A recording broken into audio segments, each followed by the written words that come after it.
Professor Vila e Pedro Campos, ontem eu vi uma reportagem sobre a Revolução de 1924 em São Paulo. Teve bombardeio na cidade, nunca tinha ouvido falar, é verdade? Falaram que era sobre Arthur Bernardes, fato que ocorreu em agosto, professor Vila. Diz aqui o ouvinte Cássio Tarcitani de Sorocaba. É o chamado segundo 5 de julho. O primeiro é a rebelião do Forte de Copacabana, ficou conhecido historicamente como os 18 do Forte, né?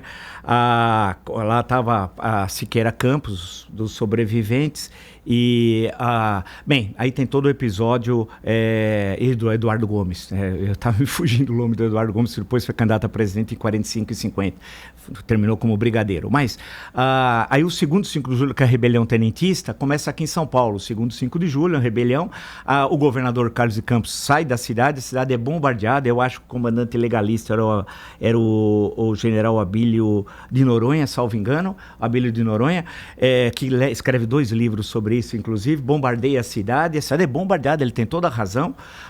E aí os rebeldes tenentistas, o Joaquim Távora, irmão do Juarez Távora, morre aqui em São Paulo, em nome de rua, até na Vila Mariana.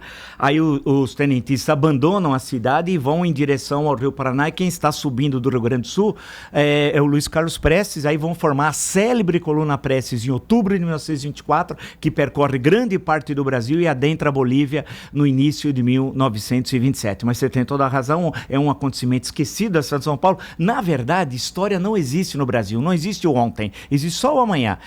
Se destrói tudo, né? Aquela força da grana que ergue e destrói coisas belas, como diz o poeta, que não era paulista, mas não é paulista porque está vivo, mas é justamente isso. Aqui não tem presença da história, é tudo destruído, e não há lembrança de fatos tão importantes como o ouvinte acabou de discutir, que é ver o que aconteceu em São Paulo em 24, o que foi tudo aquilo, e mostrar como que a nossa história é marcada pela violência. Essa história de história pacífica, tal, se é o último país que aboliu a escravidão, há algo mais violento do que isso?